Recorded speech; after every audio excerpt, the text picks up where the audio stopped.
if we could call to order, and let's stand for, and I think, are we up to you? Okay. Yeah. Would you lead us, pledge allegiance? Absolutely. Right, I pledge allegiance to the flag of the United States of America and to the republic for which it stands, one nation, under God, indivisible, with liberty and justice for all. Thank you. All right. Lisa, will you take the roll, please? Commissioner Mooney, Here. Commissioner Widow, Present. Commissioner Boyer, Commissioner Cuspa, Here. and Commissioner Jaski is absent. The agenda was posted and distributed to all news media requesting notification in accordance with the open meetings laws on August 14th. August 14th, okay. If you take a look, we have 3 sets of minutes that need to be approved. One from May 20th, 5. August 4th, and There's 5. August 5th. Those are let's go pretty quick. Those are interviewing people, so let's just take a look at. That was good. Anybody read May 5th want to approve it? I'll make a motion. First, Steve. Second, anyone? I wasn't in here, so it's gotta be one of you guys. I'm sorry. I wasn't at any of those meetings, so I can't approve anything. Okay. All right, so, You guys are on your own. I will second that. okay, that, we'll make a note here. The first and, Steve, second, Mike. Okay, we got that one. And now we'll go to August 4th, which was pretty much straightforward again. You can make a motion Yeah, for I'll that motion one. that. Anybody want to do it first? Yeah, I Commissioner Gary's Boyer. so moved. Second. And second, Steve. All right. And now the last one on August 5th. So moved. Jerry first, I'll make a second. Mike second. Thank you very much. All right. Public appearance. I don't see anybody other than all the right people here, so we have no one here for public appearance. Okay.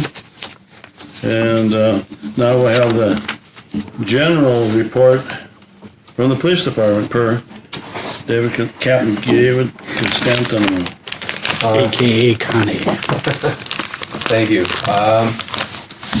I know that you've heard most of this stuff probably through the grapevine, but it's been a while since you had a meeting, so I'm going to go back a little bit. Okay. Starting with our COVID response, when this first hit back in April, we began working 12-hour shifts on 6-person teams in an effort to isolate our officers in the event somebody got sick.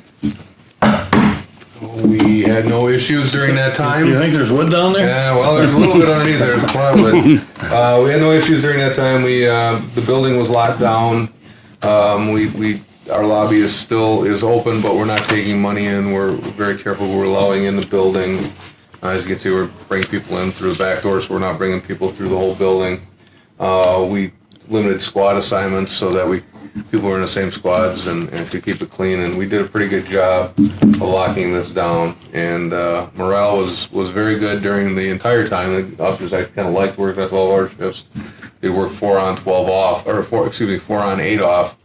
So they were days. Yeah. How do they like being off 8 days in a row? Yeah, they loved it. Really? So, and the chief and Captain Simonchik and I rotated working at home so that we weren't working together here in case one of us got sick. So, we came out of that right around Memorial Day, and we've been back to normal business with safeguards in place since. Because of all the other unrest that occurred that started around Memorial Day, the county civil disturbance unit has been very busy. They've been called into Milwaukee a number of times. They've been called up into Menominee Falls and a number of other agencies.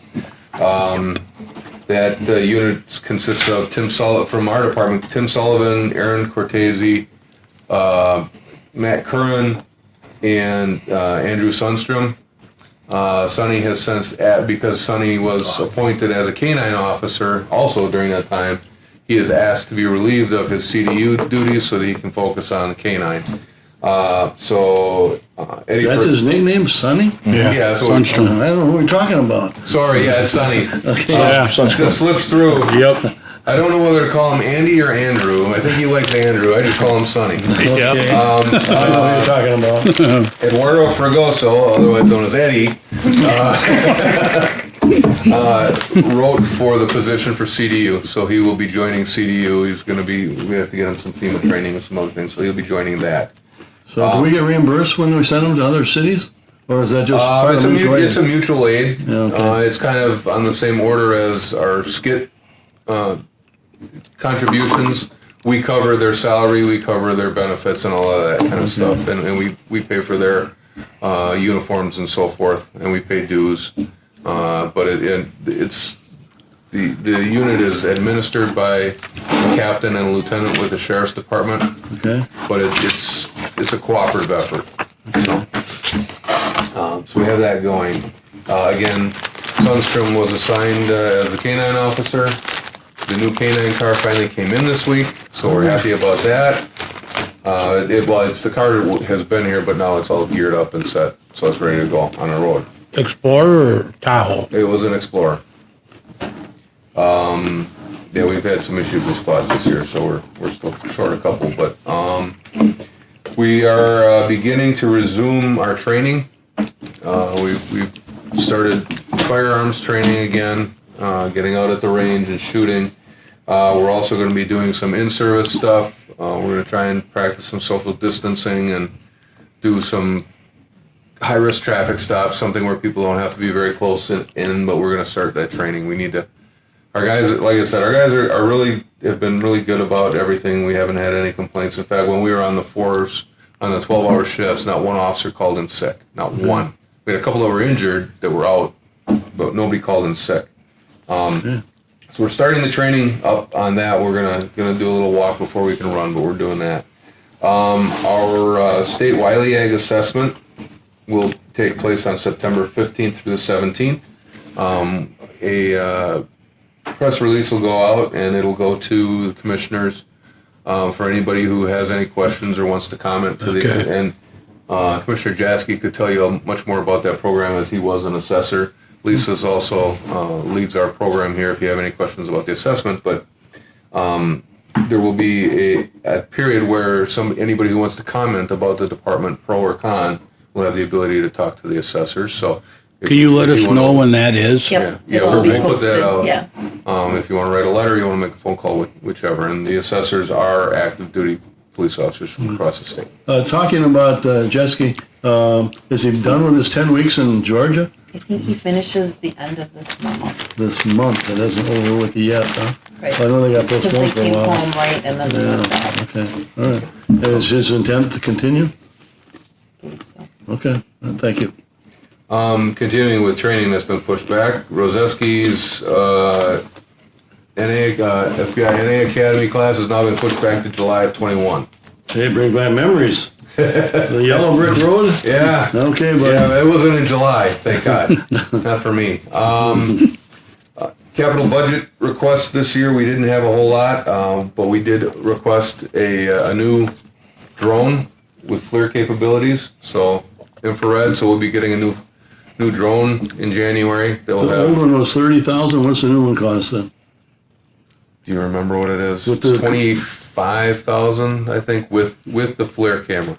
Okay. So I 30,000 sounds a little high for the first one, but it's that's 25,000. We bought. We're getting some extra rifles and radios for training purposes, and we're going to be replacing 3 squads, 3 marked cars and a bureau car. Like I said, we're down 2 cars right now, but we got a line on one and we got a VIN for another one, so we're happy about that. And of course, second round of interviews were today, and they'll be concluded on Thursday evening. And so far, it sounds like the interview panel is seeing candidates kind of the same way that you guys did. They told me that they were impressed by this round of candidates. Yeah. So Do they say who they like the best? they didn't tell me yet because they're not done. Yeah, So I asked, and they just kind of looked at me. I said, okay. Did they mix the guys and the girls up this time? Or do all guys and girls again? That's her fault. That was so weird. It's Just the way it happened. Yeah. Yeah. That's so weird. Yes, they were mixed. They were mixed. So that's all I have for report on the police department. All right, fine, thank you. Any old business to report? Anything laying around out there? Nope, there's nothing on the You agenda. have nothing out there? Okay. And then the new business is me. And it's about a project I've been on for a while. And it's, when I see something that I think is wrong, I want to make it right. And I can't make it right without at least 3 of you in the room here to help me make it right. So I just jump in on it. And and even when you look at the title, I want you to know I have no inside information about Chief Friends. He knows that once a year I take his pulse. I says, are we ready for the discussion yet? No, John, everything is fine. So to me, that he's not moving right now anywhere. I did get a little like, no. Exactly. Well, he knows. I said, I want you as long as you want to be here. All right.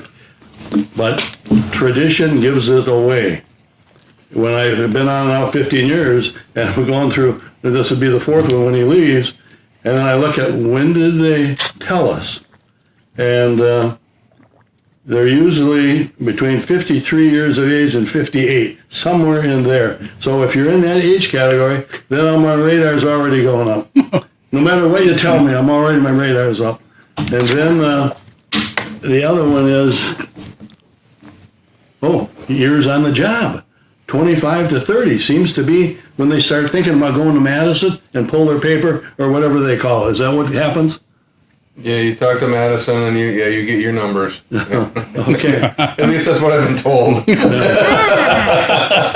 then the other telltale is when they're really leaving is when we get close to October, November, December, because they pull the pin first or second week in January. Do they get the full year of contribution or something? Does that play into it? The last couple of chiefs have pulled it at that time. I believe it was because they're able to stop their deferred comp payments, and then when the payout for all of their accrued time comes, they can take a bulk sum of that pre-tax and put it into their deferred comp for that year. As long as they work, I think it's a week. You're in Milwaukee, so I think it works different for you guys. But I think they have to be able to on the job at least a week into the year, and then they can put those contributions in. So it's just to save some money pre-tax. All right. Having said all of that, I guess it could be this year, it could be next year, it could be 2 years from now. And so if he comes back on Monday and says, I'm all done, that shows you how good a guesser I was, all right? And so we have 3 basically fairly new police commissioners. Quality people. They like to make good decisions. But they haven't been through this thing a few times to know what's going to happen and where it's going to go and the kind of questions that we ask. And so I just don't want you to read anything into it. This is moving. I've been reading everything there is about a police chief in Muskego and other places because my attitude, I spent 50 years in management, 30,000 interviews I've been on. I want the best qualified person we can come up with, and I want them to be not only be a good manager of an entire department, but I really want somebody who knows how to be a leader, to lead the troops and keep them motivated. And so the more people that we can get to come up to the standard, and that was the other thing when I started reading some of this stuff, I pulled out this thing that's called where is it, John? I'm going to give everybody a copy of it because I didn't know some of this stuff in here. And it's called a job description for chief of police of the city of Muskego. And when I read it, well, I'd have to have a psychiatrist examine them to answer some of these questions. And I don't know how we determine the results of this, but we must be doing a pretty good job for the last 20 or 30 years about how we pick a chief. But that's where some of this stuff comes from. And my question, I guess, is when we look at each of these things here, and I got down to page 2 when we got there, and they probably have taken 20 years of police commissioners to put this together. And the thing about it, I thought it was gospel. It is a job description. It is not law. It's not ironclad. It is a guideline for us to pick a chief. So if there's something in there that we don't like or we want to amend, and you read the statute on the League of Municipalities, and hopefully all of you have looked at it, I mean, it's quite thorough. And we get to make the decision on a whole lot of things. Nobody tells us from the outside what we can do and can't do. And so we have a lot of latitude on doing that stuff. And and this next thing is for the new people. When we have been interviewing all of these new candidates lately, I mean, if you're new to it, you just say, okay, we got 20 people we're going to interview. But what happens, the people that we look at, all of them, there's a form in the packet that says if you're a veteran or active duty, what have you, you check this box. And David and I had this conversation recently on this because the department has a matrix of a whole lot of things, and you want to go to sleep, you can have them bring it out and explain it to you. But they look at all of them. I'm sorry. And they add up all the criteria of these guys. And the thing that trumps everything in there, which is where part of my problem is coming into, is that if you are a veteran or you're on active duty, that you get either 15, 20, or 25 bonus points on top of all your other points.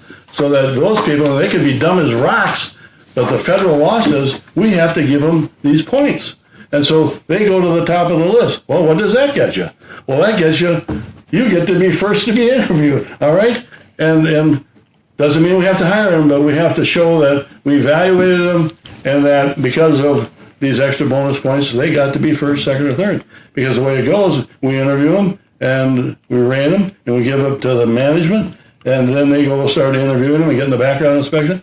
And the guys that had the highest scores are likely the first guys we're going to hire.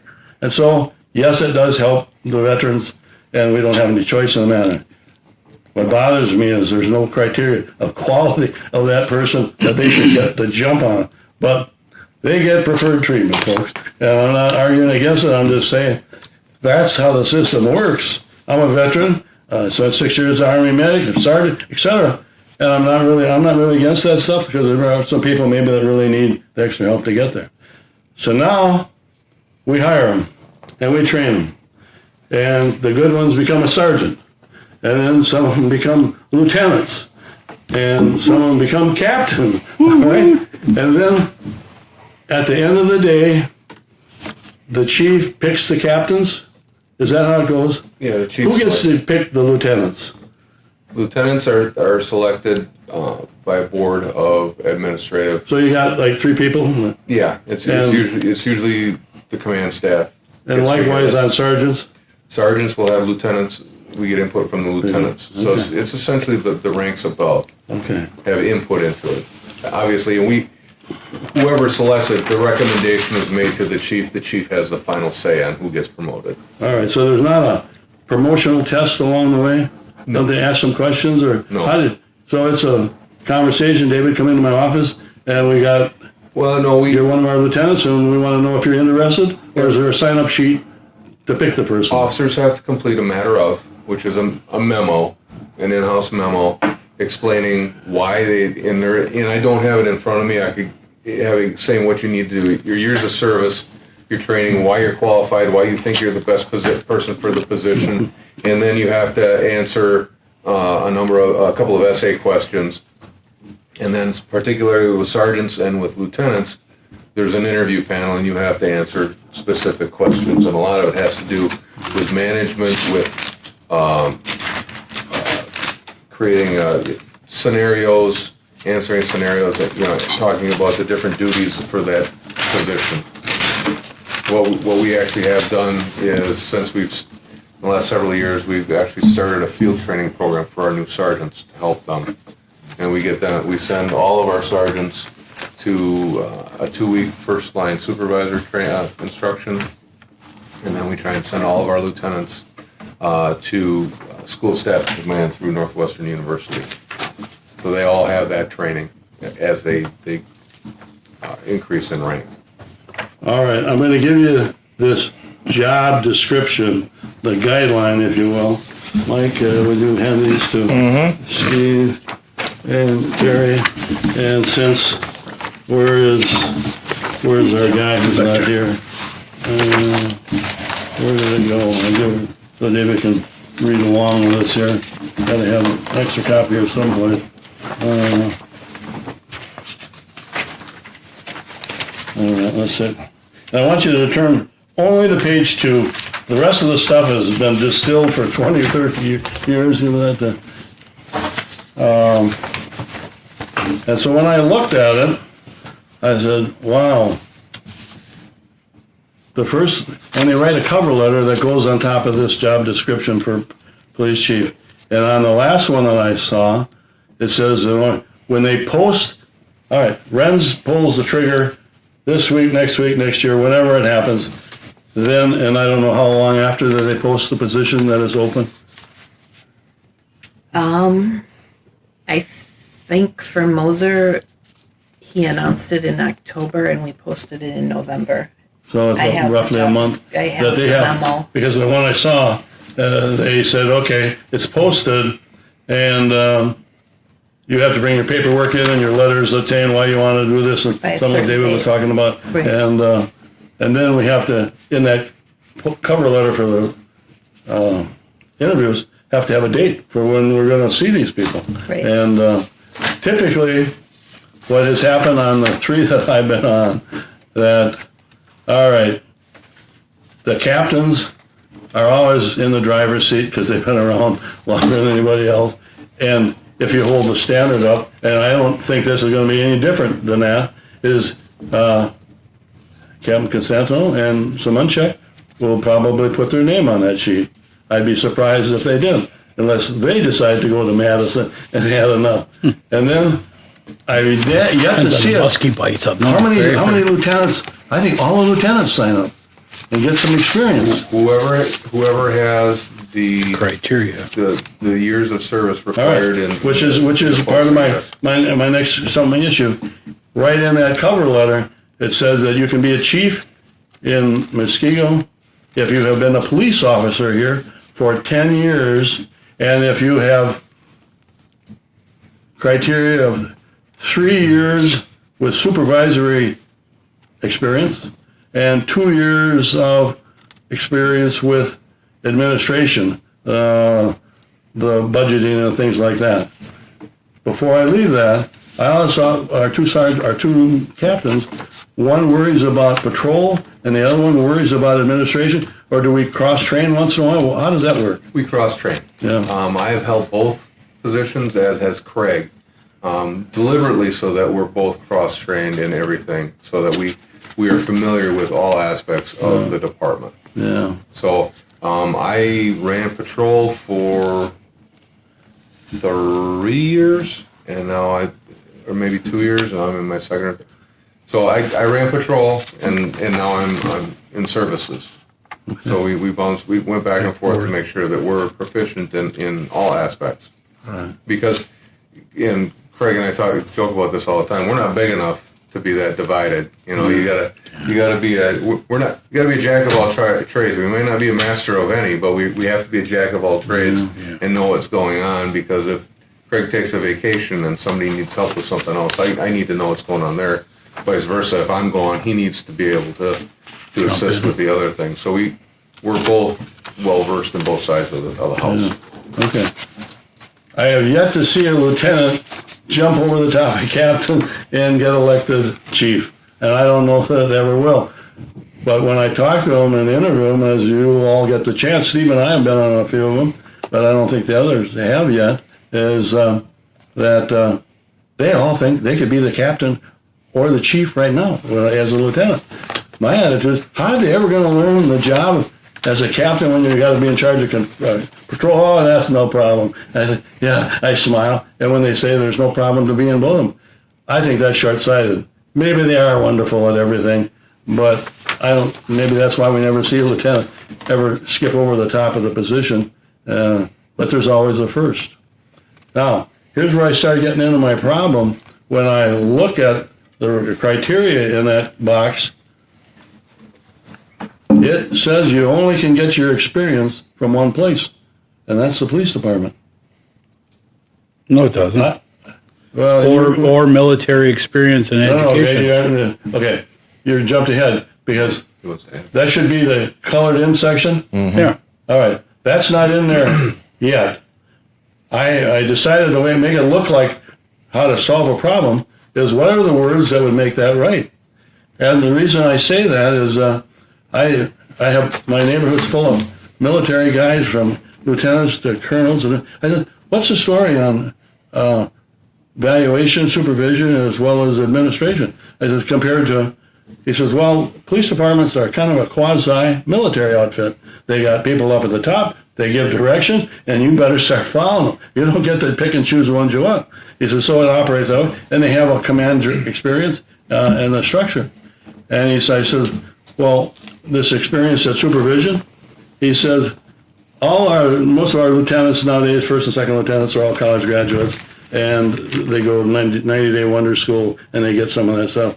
And he said, when we don't have commanders, sometimes we appoint them in charge of the company. I said, how many guys in the company? In my day, there used to be 200. He said, yeah, it's still pretty much 200. And he said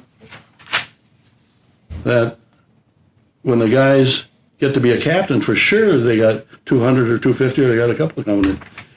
And I said, well, where do you get your experience at administration? He says, John, we got some guys who are a captain.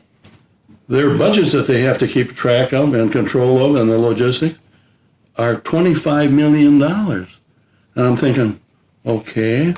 And they usually are supervising at least 200 men and women. And I said, okay, I come back to Muskego and I say, all right, if we can only satisfy their experience from law enforcement, but that they've been in the military, and they either were commanding 200 people, $25 million budgets, what if our guys have some of that kind of experience? And I don't know because I'm not asked any of them. I understand we have some guys in the military, well, how good they are or bad they are, I don't know. But what I would like to do, and this is as simple as it can be, is to have the requirement to do the 2 years of supervisory or the 3 years worth of administrative be allowed to be provided by their time and energy of the experience they've had in the military. Now, if we put that in there and it happens next week or 2 weeks or a year from now and nobody shows up, we don't know. But I don't want to miss any opportunities for people that, if they don't get picked to do some of these things, that they go away. And so what I want is to be able to have those 4 words in both sentences. One that talks about supervision and the other one talks about experience. And let's see where we go. Now, the other thing is we all serve at the pleasure of the mayor, all right? And the last couple of guys, we got March, and they got Michael Kowitsky and Rob Glazer showing the door. Michael Kowitsky was a strong guy that should be on this thing forever. Yeah. And Mayor Cheverani dismissed both of them. And I don't agree with it, didn't like it. There was an opportunity for Terry and for... Rob didn't get dismissed. I'm sorry? Rob moved. Rob Yeah. Ben Falsey hired you, brought you in, but what I'm saying... Only because Rob was moving to Milwaukee. Oh, so you're filling out his term? He left, I don't know, I think his term was up. I think he might have finished his term and then he appointed me. But Rob, he talked to him first. He is moving from Muskego to a condo in Milwaukee. Third ward. Okay. Yeah. So he's no longer a resident. Well, here. so if we keep clearing the deck every March or April, Mooney's will be on the deck next March or April. And so I want you to have some continuity of why do we do things the way they are, because you may be the last person standing and you got all new people around you, and I said, well, this is what we got to here, and to try things to see if that helps our situation, because I'm ultimately concerned about all the new people, not officers, that we've left. There's way too many, and I don't know not for tonight, but for another time. Love to see the list for however long back you want to go, and to see, did other people hire him? I mean, I know Kenosha because I keep hearing all the time. Tom Lemanchek, he went, and then he brought in Kevin Raish, and Kevin Raish brought in Patterson, and bang, bang, bang, bang. We go through all this trouble to find people, and these other places, rascals, are taking them away from us. And what could we have done, if anything? And I'm not criticizing. I'm just trying to get to the bottom of, you want to recruit them, you want to retain them. And that goes to the quality again, the better people we can get in. And we don't get the number of people for a new hire that we used to get in the old days. I don't know, well, how many, 100, 200, 300? And this time we got 25. Last couple were around 75. This last one we got 29. Yeah. And so finding quality people is a problem. And if we start with good people on the bottom and give them a chance to, and that's the other thing I like that I read in there on that cover letter also, that whoever wants to be the chief has to have been with Muskego Police Department for 10 years. And so I've heard other things along the way. Where guys say, well, John, we want to bring in guys from the outside. Well, I said, that's the easiest thing to do, but that would be a slap in the face to all the people that are here. I said, here's a good example. Did you not grow up in Muskego? I did. And you were a police officer here? Apologize. No problem. And you saw the light. You stayed here the whole time. You're right up there near the top now. And so, as a new recruit, did you like the thought that you could rise to the top? Absolutely. I mean, why wouldn't you? And so, for us to automatically go to bring in people from the outside when we have 7, 8, 9, 10, whatever coming out to be qualified people, we're going to give them a shot. Now, if they do like some of our last group of recruits did, where they blew the questions for you guys, I think it's unlikely. But let's say all candidates for police chief all answer the questions the wrong way. They have a bad day. And we can't hire any of them. Now, we call Craig or we call someone and say, well, we didn't get a clear victor. We're going to have to appoint you to be the temporary chief while we figure this out, which means we now got to go back outside. I don't know where we go, but we request the post the thing position for people outside the activity. That would be the only way we got to solve that problem. We can't run around with a temporary police chief. Don't we do that now? Like when we posted? No, it says clearly, Steve. It was all internal. We didn't even check outside. Okay. No. And I didn't know it was that confining, but I thought, okay, let's play it all the way out. What if the guys don't answer the questions the right way? And for whatever reason, we still don't have a chief. So we have to have a plan for that. Do I see that happening? I don't think so. But I don't want to insult any of them. I want them all to have a shot at it. They say, hey, I started here because I could see it opening all the way to the top. I've been telling that story for 15 years, and I haven't changed. But that doesn't mean everybody thinks the same way that I think on any particular issue. But I want the first go around to be our own people to get a shot at it. All right? And so, now, I can't make the decision on this issue, but I would like to make a motion that we include those 4 words onto the service and management administration for the next police chief. That their experience, equivalent military experience, allows them to use their military experience so they could be interviewed. That's really what I'm after. So how do you equate? So let me ask this: as a non-veteran, right? Who makes the determination of what military experience is? So, like, just so I understand, so if somebody applies and says, "I've got 10 years of what administrative experience or leadership," here's our requirement. How close you have to fill? These are 4 pages of like requirements. Yeah. All right. But what I'm getting at, John, is like, okay, we say 8 to 10 years police experience, right? how does that equate to military experience? That's just what I'm trying to All right. figure out. What does that mean? When he Like comes to the interview. running a troop, running a battalion, he has to being in check the charge? box. Right now, what kind of supervisor experience does he have? Did he, like our sergeants? Yeah, platoon leader or something like that? They have to have command experience. And typically, you're interviewing the guy. That's the first question I have. What are you, company commander? How did you get your command experience? He says, my guys, I have 2 battalions, I have 2 companies, and they all have 200 people in them. I said, you need to verify that to me. You just don't tell me. I'm like Reagan. I trust you, but we got to verify it at some point. Yeah. And if they're have an active army or military, Navy, any of them, I'm just calling it military at this point. Yeah. But they have to prove that it's real. The military's got IDs for everything, and that would just be something that if they have some real talent and experience, the likelihood of any of those ever turning out. But maybe we're planting a seed for second or third chiefs down the road if we don't have any along the way.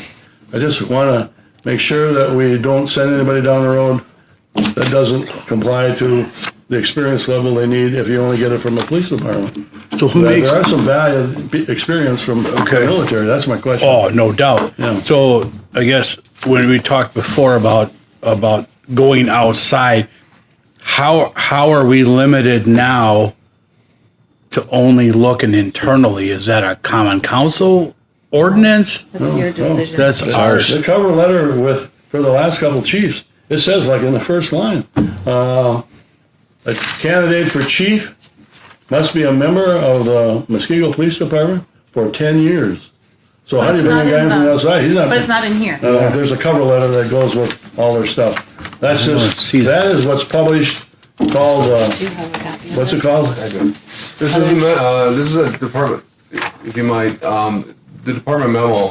I saw this on the agenda. I wasn't sure what it was, so I actually brought up the one from October 16th? Yes. Okay. That's what I saw. This is the memo that went out to all officers, and it basically says, Chief of Police position, minimum qualifications, applicant must be a current officer with the Muskego Police Department and have at least 10 years command supervisory experience.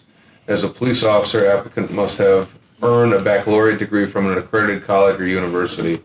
So it says that they have to be a member of the Muskego Police Department and have at least 10 years command supervisor. So if we had somebody come from another department who had that experience, that I'm interpreting that to mean that experience too, not just 10 years with Muskego PD. And then that's what it says. If a cover letter, we could adjust that, David, to whatever we want to say. This letter and this job description aren't totally in sync, because this says at least 10 years command supervisory experience, and the job description says 8 to 10 years police experience with 3 years direct supervisory, 2 years police. But and I don't know if this was just cut and pasted from when Moser was. I think Mr. Kowitsky did that. I'm sorry. I think it was drafted from the time before. Whose signature's on it? The chief's? There is none. No, there is none here. Okay. It just says from Police and Fire Commission, right? No, it's just, yes, from the Muskego Police Department. Yeah, I believe Mr. Kowitsky drafted it. Yeah, there it is. And he probably must be current did within the and have at least 10 years. Well, if we even decide, we move this up and we put this 4 words in there about, hey, allowing military experience to help satisfy those 2 items. And when we get ready, whenever we need a new chief, we look at it and say, hey, it looks like they modify some of the things that aren't in the job description, is what we're finding out. That's what it appears to be, yes. And so all I'm looking for tonight is to put 4 words in there that allows to be satisfied from, what are we calling it? Equivalent military experience that's justifiable. So let me ask you this. If we were, let's say, and I hope it's years, not months, before we have to do this, but will we have the ability at that time to say something along the lines of, we will look internally first with the criteria of this, and we also have the ability to go externally if we feel we need to or want to. Could you do that? We have the power to do that, Absolutely, you can. Yeah. so we can decide that then. Yeah, Okay, but what I didn't want just in case. I don't. to, let's get it in there. Discipline. It's I don't know available. why you would want to limit that. I get it draws people in, but it also makes them work harder when they're here to get to that point because they would be competing. I think it would be unusual for someone within our department who worked up and did that not to get that position. But it would be really, it's odd to me that we wouldn't open that door up so that the people here don't get too comfortable with, I'm just going to keep riding up the ladder. You want to get the best candidate, and I think that pushes Chairman, can I have the them. floor? Do you have what? Can I have the floor Absolutely. Please. Go ahead, Mike. after Terry's done? Okay. Go Terry? ahead. Go ahead. I've probably been around the longest in law enforcement than anyone in the room here. And I have seen good leaders come and go who were never ranked or went to the rank of police chief. But they were told by others, we always thought of you as being an administrator or a person of a rank higher because of what you were and what you did. But those people come and go too. They moved on to other departments. And sad to say, because they were not ever promoted within, they missed an opportunity. So they went elsewhere and they were successful. Okay. Many of those people being military experience. I know of a handful I'm thinking in my mind right now who were great leaders in both administrative and leading police officers in positions where the military gave them the guidance and the tools to learn how to be leaders, but they proved themselves through the day-to-day operations at the police department and took those from the military learned and crossed them into the police world of training. Because there's a lot of similarities there. Okay. When you see cops on the front line at most of these protests who are federal law enforcement coming in, or the National Guard, those are cops coming in who are military people. I've also seen leadership come from people who went to leadership schools, staff and command schools, that you can take what they learned, and they don't even know how to apply it. Okay. They know and sometimes they're over promoted because they're failures as leaders. But because they came back with some kind of piece of paper, someone said, "Well, we got to give him the opportunity." He went to the staff and command school. He went to the leadership school.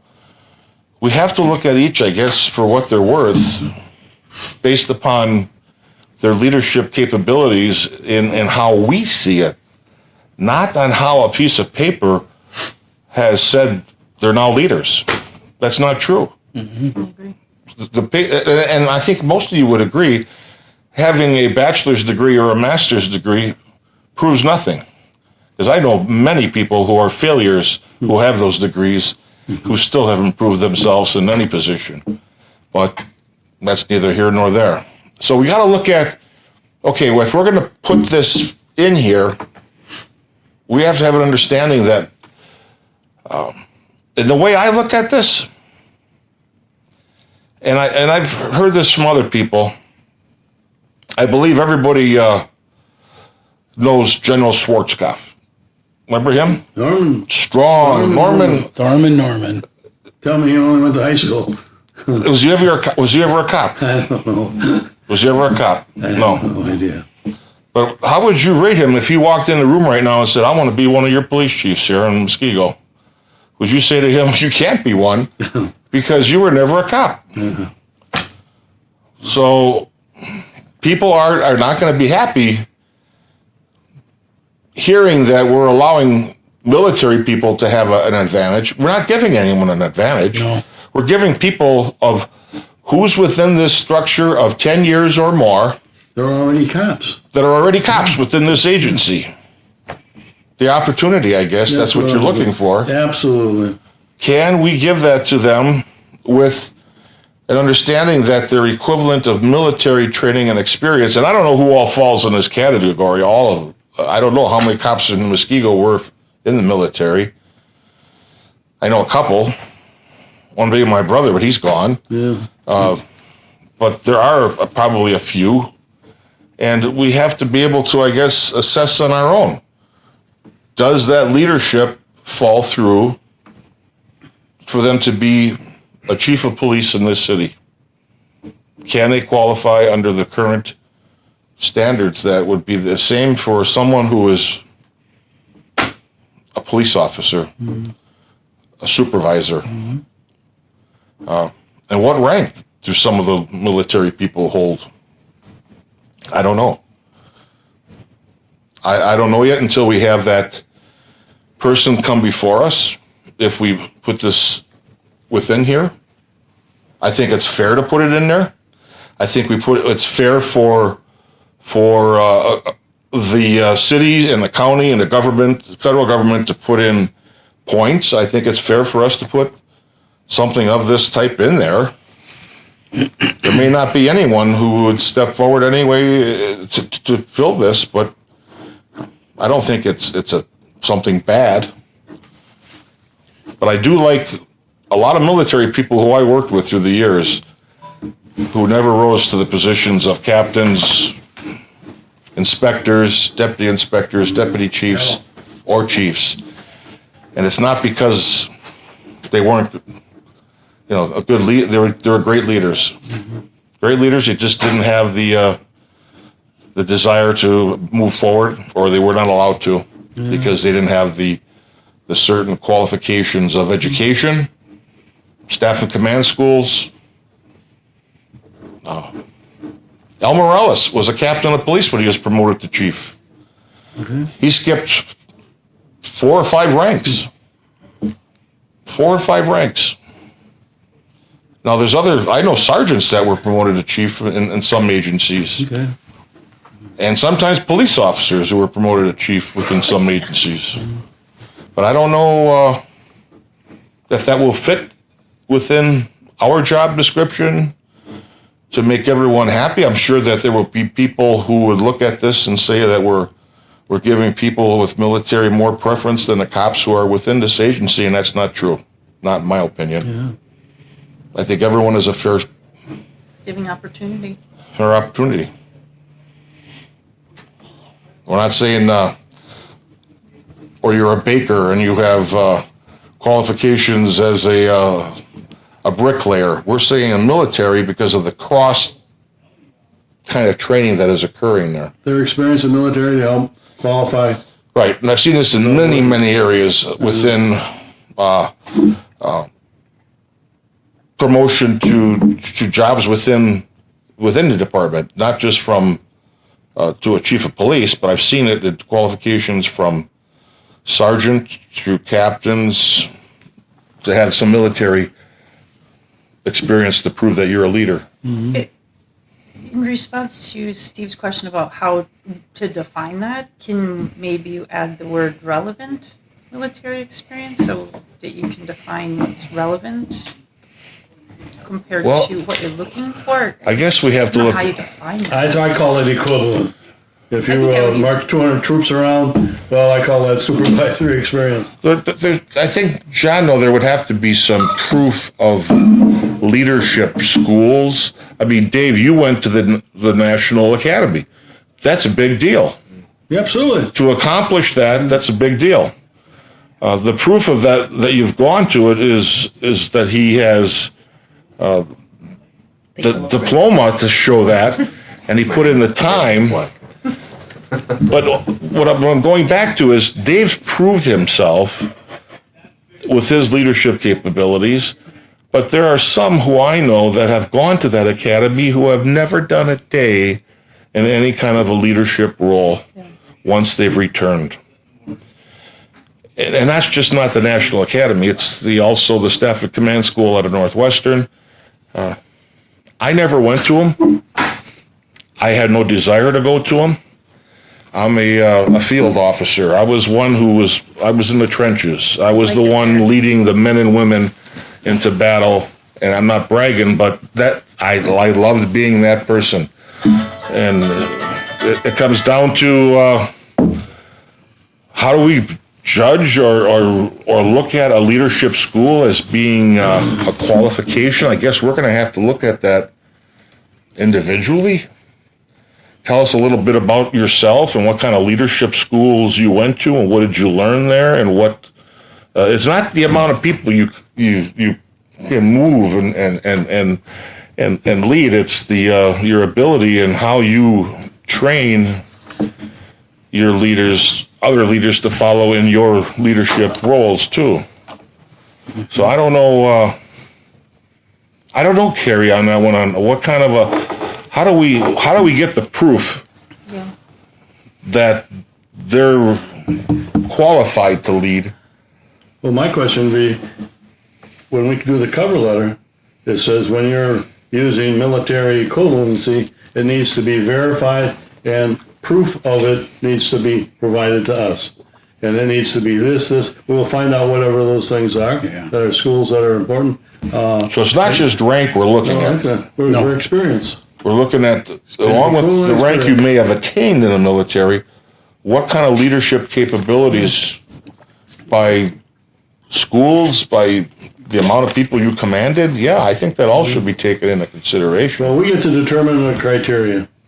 I think we have to match this up to a cover letter. Yeah. If there is a cover letter out there. Yeah. Right.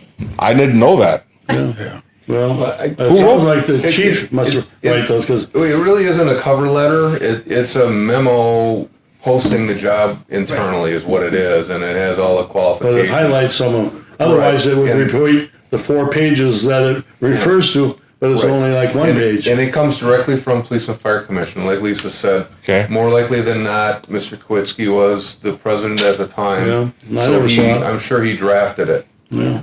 So that's where that came Okay. from. So you would be, as the Police and Fire Commission, it would be your position to determine Okay. what goes into that memo to the troops. All right.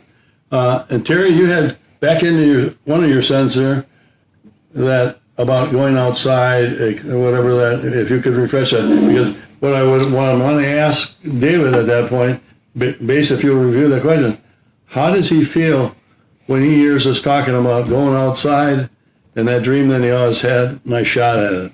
I know how I would He feel. feels sad. Well, I mean, yeah. But But Dave, I think you got to agree. Nothing should ever be status quo where, because you were here the whole time, you can't just be a chief because it's my turn. absolutely not. I think Mosier. I don't know much of. I know John Johnson and above those people. Were they all earned, or were they? It wasn't. I would hope it was never given to someone because it's your turn.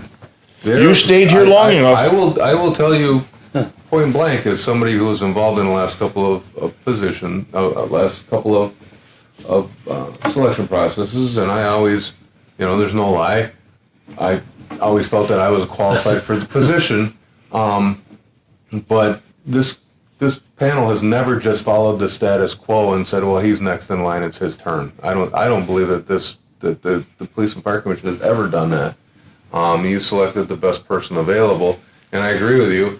Anybody who sits there and says I should get it because it's my turn should go call it the state, because that's retired in place. On the other hand, I've always personally, and this is me, and this is self-serving for me, and it puts me in a little bit of an uncomfortable position here, but I have always had the feeling that Milwaukee PD is an entirely different beast than what we have here. No, yeah. It's the same, but it's the same kind of policing, but it's different. And it has always been my belief that when you have an agency like ours that's been successful, I've worked for John Johnson, I've worked for Paul Geisler, I've worked for Craig Moser, and I've worked for Rick Renz. I've had tremendous respect for all of them, and I've learned things from all of them. When you go outside when A, you don't have a qualified candidate inside, or B, you have your house is in disarray and it needs somebody to come in from the outside to fix it. Those are always the two situations that I felt would qualify or would Necessitate, because the wheels fell off. Yes, because you don't have an in-house candidate that you like, and it's just what you said and what you were saying. You get through all of us, and you go, "What the hell are they drinking here?" You know, it's just there's nobody here that I feel comfortable with turning the keys over to the candy store. So let's go. Let's just look outside again, and that's your option.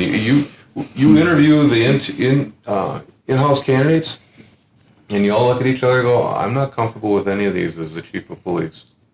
And then you go, as you said, and you appoint an interim, and you open it up to the outside. That's always your option, but it is.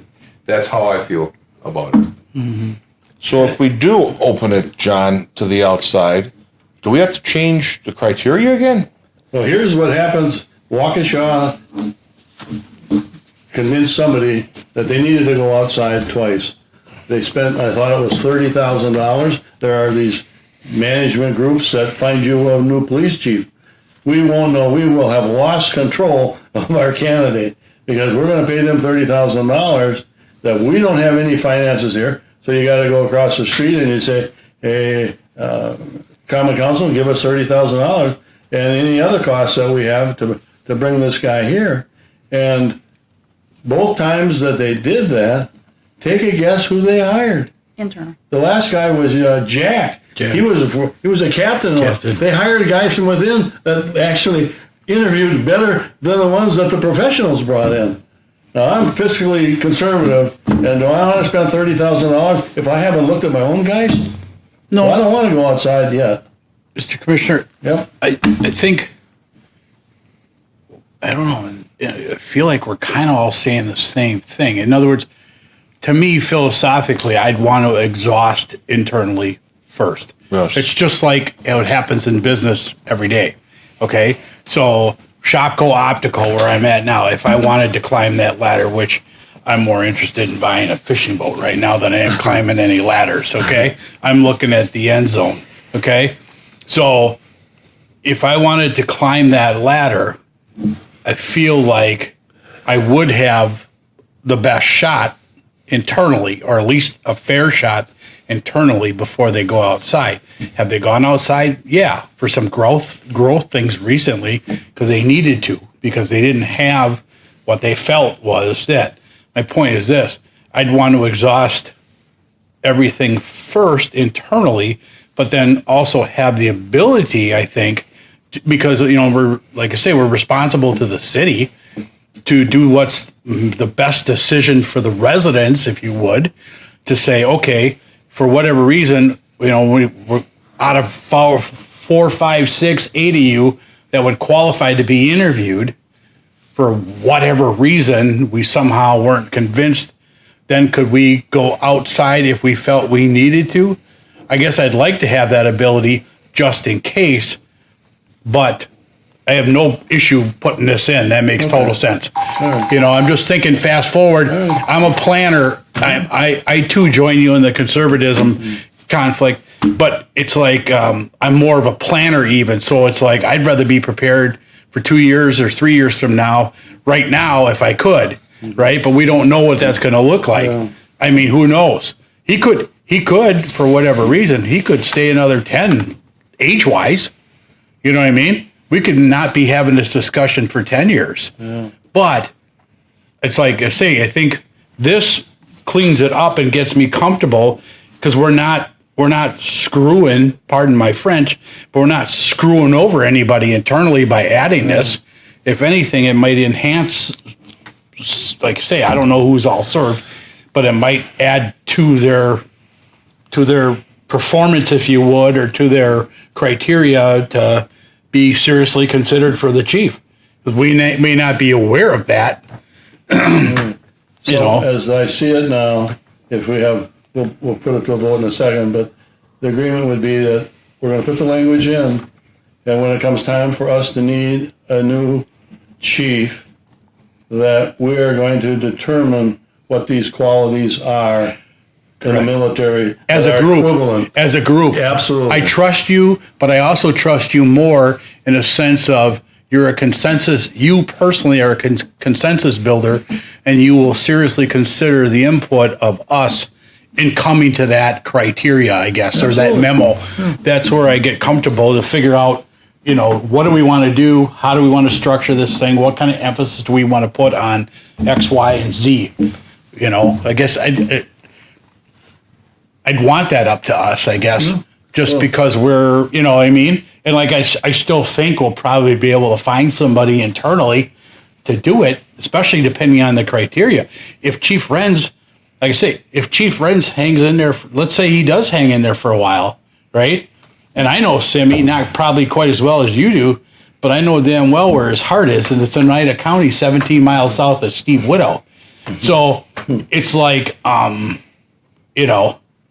he's off the plate. You might be in. I hope you're in the running for it. You want to do it. Other lieutenants, whatever, at the time.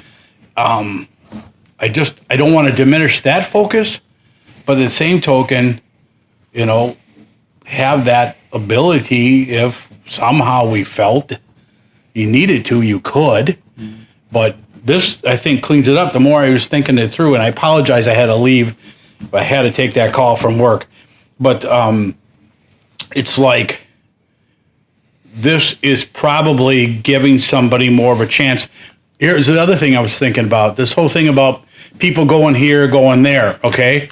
And I remember when they passed it, the state law, I think, then they changed that where, I think that's how we got Gilbert, where you can move now a little bit easier between positions, okay? From a competition standpoint, okay, I love competition. I thrive on it, right? So it's like, in order for us to retain people, again, who knows? People make individual decisions for leaving, right? Maybe they think the grass is greener on the other side. They get a few nickels more per hour and XYZ, right? But then they find out it's not. Or somebody says, you know what? I think of Ryan Braun. Ryan Braun, basically, when he came up from the minors with Prince Fielder, has been a brewer pretty much ever since. And he's going to try to retire a brewer, okay? So it's like, we might get people that sit there and want to come up through that ranks, and that's all fine. This gives us the ability to pick it. But what if we get somebody that transfers in, 5 years from now, and happen to be Norman Schwarzkopf. Correct, or even whatever. His qualities came from being a 3-star general as opposed to XYZ management class. That's not the point. We look at the aggregate and make that decision. Then what makes the most sense to lead the city, to lead the police chief, lead the department. All right. I don't want to overthink it, but I think this is safe to throw that in And there. know that as it sits right now, when the need actually comes up, we're going to have that description of the person and what kind of criteria we're looking for. Sure. And we will all agree to put that cover letter together Yeah. so that all your thoughts are there. That would be all I ask, is to have the input Okay. so that we can think it through. And This is called discussion. I got a question. Go ahead. I feel like we're talking about two different things. We've been referring to the cover letter that refers to you have to be a police officer here for 10 years. And then we're talking about adding this in. To me, that's two separate issues, so I'm not sure.